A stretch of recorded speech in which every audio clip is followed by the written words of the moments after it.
I rebuilt the military. በተወሰኑት ላይም ዛቻው ተፈጸመ። The other will solve the problem. ለኢራን ግን እሳት ነው ያዘጋጁት። ዶናልድ ትራምፕ በኢራን ላይ ለምን ጨከኑ? President Trump drawing a red line with Iran. ሰባተኛዋ ኢላማ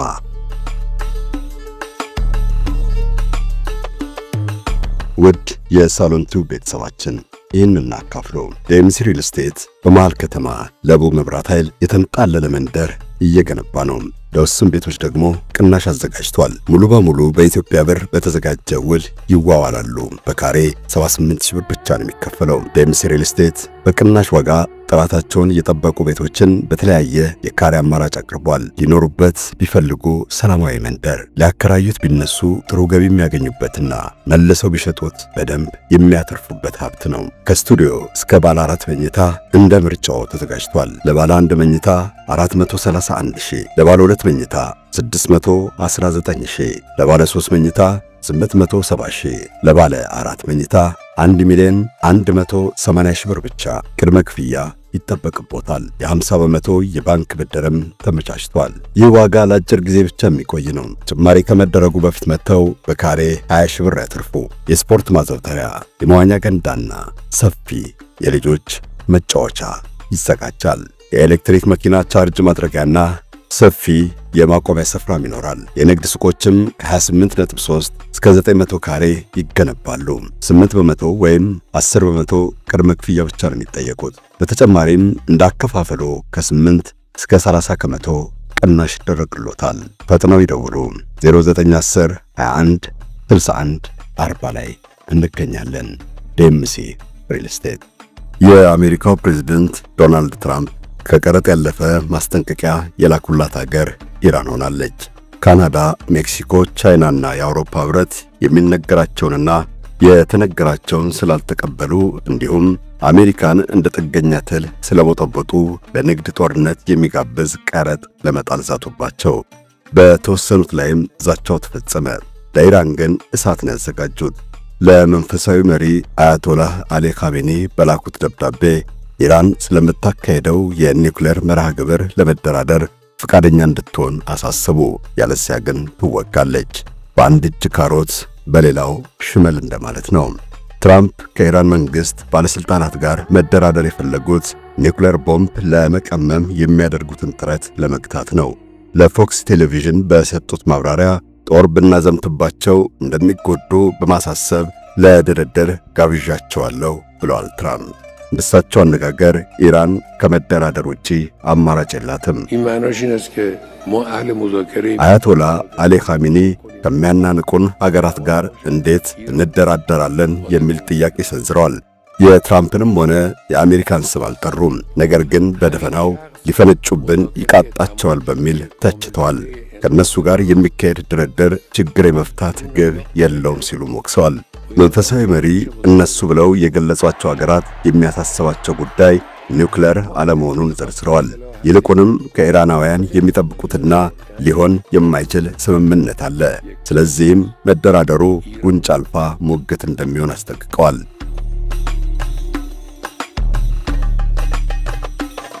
የተባበሩት መንግስታት የአቶሚክ ኃይል ተቆጣጣሪ ድርጅት እንደሚያትተው ኢራን አስጊ በሚባል መጠን ዩራኒየም እያብላላች ነው። የማከማቸት አቅሟም እስከ 60 በመቶ ደርሷል።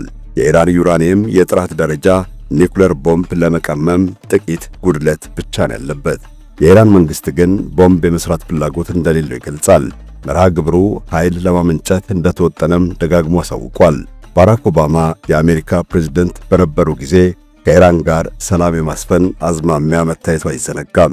ኢራናውያን የኒውክሌር መርሃ ግብራቸውን ለመገደብ ከአሜሪካ፣ ብሪታንያ፣ ፈረንሳይ፣ ቻይና፣ ሩሲያና ጀርመን ጋር በመፈራረም ለዓመታት ተጭሮባቸው የቆየውን ማዕቀብ ለማራገፍ ሞክረዋል። ይሁንና ኦባማን ተክተው ትራምፕ ስልጣን በያዙበት የመጀመሪያው ዙር አሜሪካ ስምምነቱን እንደማታከብር አሳወቁ። ማዕቀቡም ተመለሰ። ኢራን በበኩሏ ዩራኒየም በበዛ መጠን እያብላላች የኒውክሌር መርሃ ግብሯን አስፋፋች፣ አጠናከረች።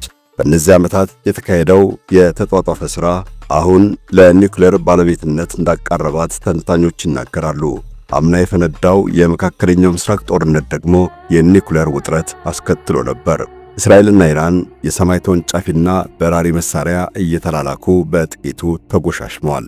የእስራኤል ጦር ለኢራን የኒውክሌር ተቋማት ከለላ የሚሰጠውን የአየር መከላከያ እንደመታ ይነገራል። ትራምፕ ያኔ ገና ወደ ስልጣን ባለመመለሳቸው ምንም ሳያደርጉ ቀሩ እንጂ የእስራኤል ጦር የኢራንን የኒውክሌር ጣቢያዎች እንዲደበድብ ይፈቅዱለት እንደነበር ተናግረዋል። ኢራን እስላማዊት ጁምሃሪያ መሆኗን ካወጀች ወዲህ ከምዕራባውያኑ በተለይም ከአሜሪካ ጋር እንደተፋጠጠች ግማሽ ክፍለ ዘመን ሊቆጠር ነው። ከባራክ ኦባማ ውጪ በኢራን ላይ ያልፎከረና ያልዘመተ የአሜሪካ መሪ አይገኝም።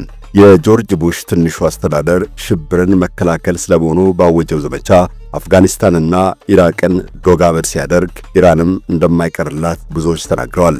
የአሜሪካ ባለስልጣናት ሊያጠፏቸው እቅድ ከያዙባቸው መንግስታት አንዱ የኢራን ነው። ታዲያ አሁን ቀኑ ደርሶ ይሆን? ኢራንስ በቀላሉ እጅ የምትሰጥ አገር ናት? ጦርነት ፈጽሞ እንደማይወዱ የሚደሰኩሩት ዶናልድ ትራምፕ በኢራን ላይ ለምን ጨከኑ? የኢራንን ፖለቲካዊ ማህበራዊና ኢኮኖሚያዊ ልዕልና በተደጋጋሚ ለመድፈር ተሞክሯል። ዜጎች ሆ ብለው ወጥተው ከመንግስት ጸጥታ ጠባቂዎች ጋር ተፋልመዋል። የምዕራቡ ዓለም መንግስታትና መገናኛ ብዙሃን ግፋ በለውን እያቀነቀኑላቸው የጥይት ራት ሆኑ እንጂ ለውጥ አልመጣም። በማዕቀብና በዜጎች ንቅናቄ ያልተናጠው የጁምሃሪያው አስተዳደር በጦር እንዲፈታ ሳይደገስለት አልቀረም። ለመሆኑ አሜሪካውያን ከኢራን የሚፈልጉት ምንድነው? አብዱሰመድ መሐመድ ዝርዝሩን አካፍላችኋለሁ።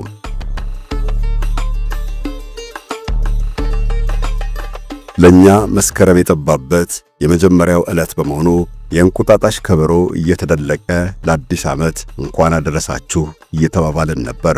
አይሁድም ሮሽ ሐሻና የተባለ የዘመን መሸጋገሪያ ቀናቸውን አክብረዋል። ለፈረንጆቹ ግን ሴፕቴምበር 11 2001 እንደማንኛውም ቀን በመሆኑ በሥራ አሳለፉ። አበሾችና አይሁድ በሌሉበት የኒውዮርክ የዓለም የንግድ ማዕከል መንታ ሕንፃ በአልቃይዳ በተጠለፉ አውሮፕላኖች ተገጭተው እሳት በላቸው። የምዕራባውያኑ የካፒታሊዝም ምልክት የተባለው ሰማይ ጠቀስ ሕንፃ ወደ አመድነት ተቀየረ። ኃያሉ አሜሪካ ተደፈረች።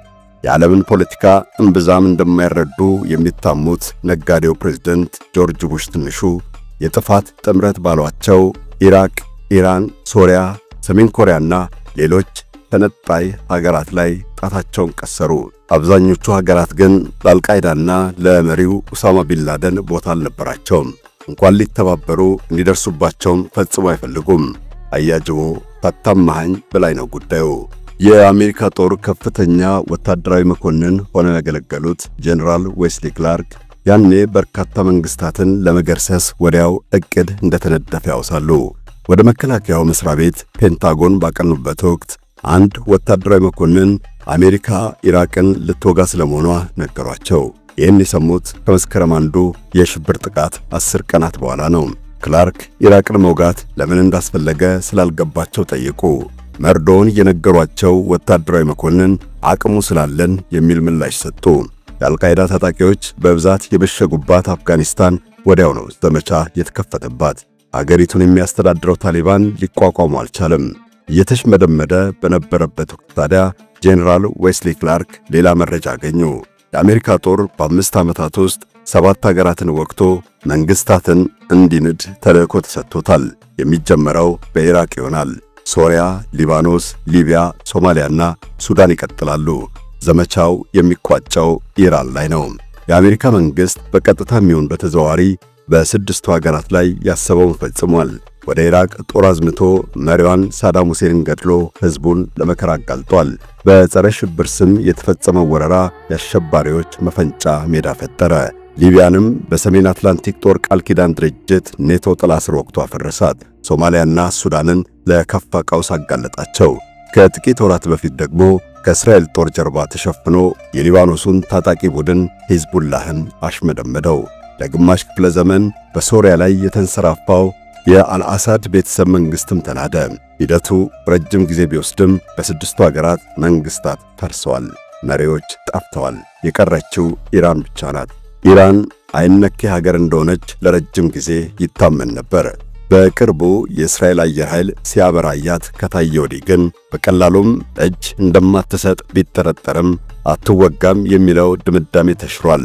የአሜሪካ መንግስት በየትኛው ፕሬዝዳንት አለዚያም የፖለቲካ ፓርቲ መሪነት ዘመን ቢሆን እንኳን ቂም አይረሳም። የጆርጅ ቡሽ ትንሹ ወታደራዊ መኮንኖች ያኔ የተቀበሉትን ተልእኮ ዛሬ ትራምፕ በሚያዟቸው ሰዎች ሊፈጸም ይችላል።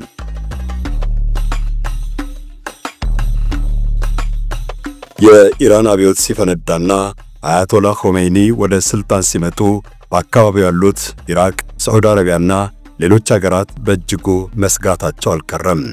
አያቶላህ ገና ስልጣን እንደያዙ በጎረቤት መንግስታት ላይ ያነጣጠረ የጥላቻ ዲስኩር ማሰማታቸው ድንጋጤ ፈጠረ። የኢራን ተማሪዎች በቴህራን የአሜሪካን ኤምባሲ ወረው ለ444 ቀናት ዲፕሎማቶችና ሰራተኞችን በማገታቸው የዋሽንግተን ባለስልጣናትን ጥርስ ያስነከሰ ቁርሾን ያበቀለው። ይህም የአካባቢውን ጂኦፖለቲካ ሙሉ ለሙሉ ቀይሮታል። ይህ በሆነ ማግስት የኢራቁ ሳዳም ሁሴን ጦራቸውን ወደ ኢራን አዝምተው ወረራ ሲፈጽሙና ለ8 ዓመታት የዘለቀ ውጊያ ሲያካሂዱ በዙሪያቸው ያሉ የአረብ ሀገራት በገንዘብም በሐሳብም ደግፈዋቸዋል። ምዕራባውያን ሀገራትም ከሳዳም ጎን ነው የተሰለፉት። ኢራኖች በመጨረሻ ይህን ረጅም ጦርነት በአንጻራዊነት በድል ቢቋጩትም ከባድ መስዋዕትነት ከፍለዋል። በዙሪያቸው ባሉ አረብ መንግስታትና በምዕራባውያን አጋሮቻቸው ላይ ከባድ ቂም ቋጠሩ። ቀድመው ከጎረቤቶቻቸው ጋር የገቡበትን ቁርቋሶም አፋፋሙት። ኢራን አልፋ ተርፋም የፍልስጤሙን ሐማስ መደገፍ ጀመረች። ሊባኖስ ውስጥም ሂዝቡላህ የተባለውን ቡድን ማስታጠቅና ማደራጀት ቀጠለች።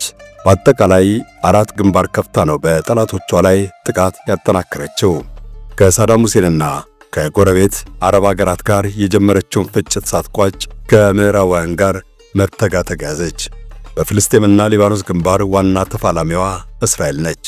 ኢራን በጎረቤት አረብ ሀገራት የምትፈራና የምትጠላ ብቻ ሳይሆን እስራኤል ጥርስ የምትነክስባት፣ አሜሪካም ቀን የምትጠብቅላት ሀገር ሆነች። ይህ ሁሉ ውጫዊ ውጥረት በየጊዜው እየሰፋና እየተባባሰ ሄዷል።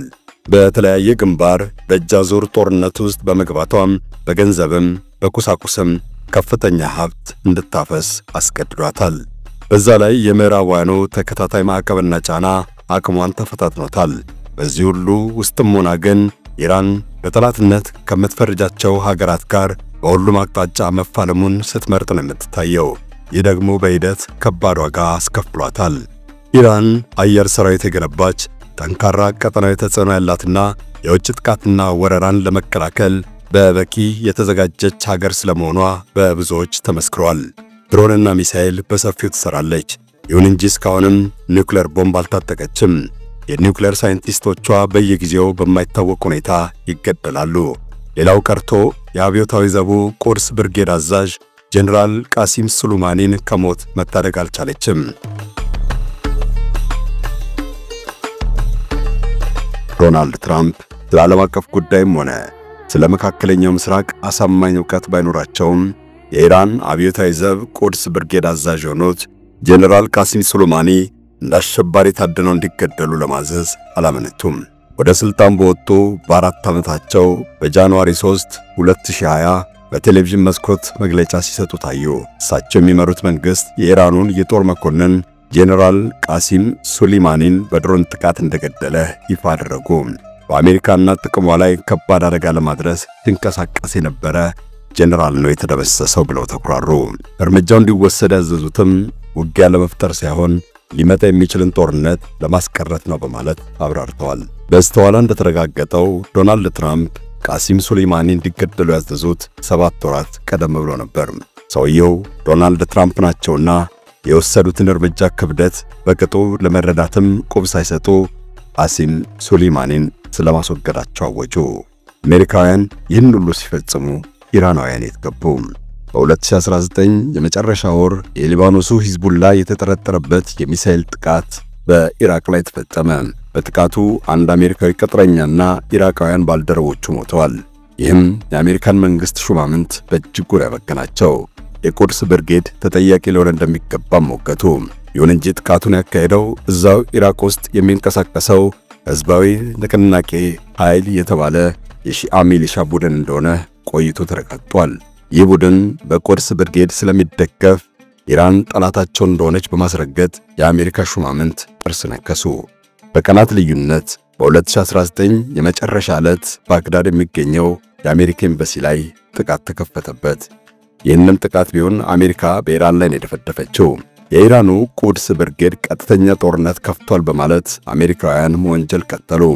ፕሬዝዳንት ትራምፕ ኢራቅ ውስጥ በኢራን እየተደገፉ ይንቀሳቀሳሉ ያሏቸው ታጣቂ ቡድኖች የጦር ሰፈር በአየር እንዲደበደብ አዘዙ። በዛው ሰዓት የኢራንን አብዮታዊ ዘብ ቁድስ ብርጌድ አዛዥ ቃሲም ሱሌይማኒን ለመግደል የትራምፕ አስተዳደር መምከር ጀምሮ ነበር። በ2020 ሶስተኛው ቀን ሪፐር ድሮኖች ቀጠር ከሚገኘው የአሜሪካ ጦር ሰፈር ተነስተው ባህር ተሻግረው በኢራቅ ሰማይ ላይ አንዣበቡ። የሚዘወሩት ላስ ቬጋስ ከተማ ውስጥ ኮምፒውተር መስኮት ላይ ባፈጠጡ አንቀሳቃሾች ነው። ሰማይ ላይ 1000 ኪሎ ሜትር ሲበሩ ቆይተው የቃሲም ሱሌይማኒን ዱካ አገኙ። ቆፍጣናው የኢራን ወታደራዊ መኮንን ጀነራል ቃሲም ሱሌይማኒ ኢራቅ እንደገቡ ነበር የአሜሪካ የደህንነት ሰዎች አይን ያረፈባቸው። ከሁለት ሰዓታት በኋላ ከባግዳድ አየር ማረፊያ ሲወጡ የአሜሪካ ድሮን የእርሳቸውንና የአጃቢዎቻቸውን ተሽከርካሪዎች ከደመና በላይ ሆና ተከታትላለች። ሁሉም ነገር በቅጽበት ተፈጸመ። ሁለት መኪኖች በድሮኑ ጥቃት ነደዱ። ታላቁ የጦር መኮንን ጀነራል ቃሲም ሱሌይማኒና ሌሎች 9 ሰዎች ተገደሉ። የአሜሪካ ጦር ኃይል ጥቃቱን ወሳኝ እርምጃ እንደሆነ ገለጸ። ዶናልድ ትራምፕም መግለጫ ባሉት ዲስኩር የዘመቻውን ስኬት አሞካሹ። ነገር ግን ጉዳዩ ከኢራን አልፎ የመካከለኛው ምስራቅ ቀጠናን ድንጋጤ ውስጥ ነው የከተተው። በቃሲም ሱሌይማኒ ቀብር ላይ 1 ሚሊዮን ኢራናውያን ወጥተው በእንባ በቁጣና በእልህ ተሞልተው አሜሪካን ሲያወግዙ አሉ። በኢራቅም ሆነ በሌሎች ሺዓዎች በሚኖሩባቸው ሀገራት የአሜሪካን እርምጃ የሚያወግዝ ትዕይንተ ህዝብ ታይቷል። ትልቁ ጥያቄ ግን ኢራን ምን አይነት ያጸፋ ምላሽ ትሰጣለች የሚለው ነበር።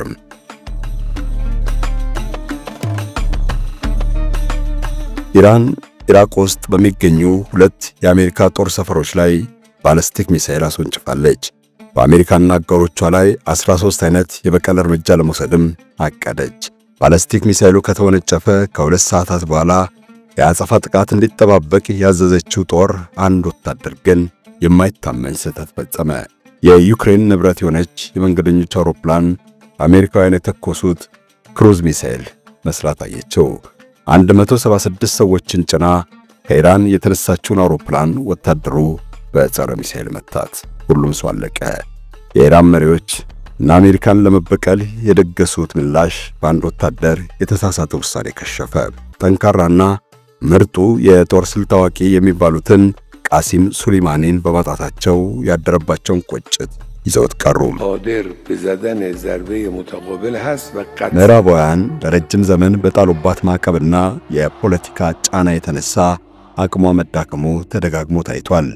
እንደውም ሀገሪቱ ኢራን ባትሆን ኖሮ ማዕቀብና ጫናው ከሚታየውም በከፋ መጠን ሊያሽመደምዳት ይችል እንደነበር ይገምታል። የኢራን መሪዎች የፈለገ ያክል ድሮንና ሚሳኤል ቢኖራቸውም ከምዕራባውያኑና አጋሮቻቸው ጋር በቀጥታ ሳይሆን በእጅ አዙር መታኮስ እንደሚያዋጣቸው ያመኑ ይመስላል። የእስራኤል ጀቶች እንዳሻቸው ደብድበውና በኢራን ሰማይ ላይ ፈንጭተው በተመለሱ ማግስት ሟቹ የውጭ ጉዳይ ሚኒስትር ሁሴን አሚር አብዱላሂያን ልክ የሰፈር ጉልቤ እንዳስመረረው ታዳጊ ከነኩን አንለቃቸውም የሚል መልእክት ያዘለ መግለጫ ነው የሰጡት። ያጸፋ ፈጣንና የማያዳግም እንደሚሆንም ተናግረዋል። ኢራን በታሪክና በቀደምት ስልጣኔ ከሆነ ኃያላኑን ሀገር ታስከነዳለች። ሆኖም መንግስታት በጠመንጃና ጥይት ጡንቻ በፈረጠሙበት በዚህ ዘመን የተጋፈጠችው ፍክክር ክፉ ነው። በ20ኛው ክፍለ ዘመን የእንግሊዝና ኢራን የነዳጅ ዘይት ድርጅት ነው በሀገሪቱ ነዳጅ ቆፍሮ ያወጣው። ከዛ ጊዜ ወዲህ የምዕራባውያኑ የትኩረት ማዕከል ሆነች። ከብሪታንያና አሜሪካ ጋር ጥብቅ አጋርነት መሰረተች። ሁኔታዎች መቀያየር የጀመሩት በ1953 ነው። 2 ዓመት ቀደም ብሎ በህዝብ ቀጥተኛ ምርጫ ለስልጣን የበቁት ጠቅላይ ሚኒስትር መሐመድ ሙሴዴግ የሚመሩትን መንግስት ለመጣል ብሪታንያና አሜሪካ አሴሩ። ሁለቱ ሀገራት ሙሴዴግ ጥቅማቸውን ስላላከበሩላቸው አልወደዷቸውም። ሙሴዴግ ስልጣን እንደያዙ የኢራንን ነዳጅ ወደ መንግስት ቁጥጥር ማዘዋወራቸው ነው ምዕራባውያኑን የሚያስቆጣራቸው። በሴራ ገልብጠዋቸው ስደተኛውን ንጉስ ሻህ መሐመድ ረዛ ፓህላቪን ወደ ቤተ መንግስት መለሷቸው። ሻህ ለ26 ዓመታት ኢራንን አስተዳድረዋል። ዳግም ዙፋኑን ሲረከቡም ቀንደኛ የምዕራባውያን ሸሪክነታቸውን ቀጠሉ። በእሳቸው ዘመን በኢራን አያሌ ልማት መካሄዱ ይነገራል። ባቡር፣ መንገድ፣ የነዳጅ ማስተላለፊያ መስመርና ሌሎችም ዛሬ ድረስ የሚያገለግሉ የመሰረተ ልማት አውታሮች ተዘርግተዋል። ኢራን በነዳጅ ሀብት ክምችት ከዓለም 3ኛ፣ በተፈጥሮ ጋዝ ደግሞ 2ኛ ደረጃ ላይ ትቀመጣለች። ይህን ሁሉ ሀብት የያዘች ሀገር ሻህ ረዛ ከገነቡት በላይ ፕሮጀክት ሊካሄድባት ይገባ ነበር የሚሉ አሉ።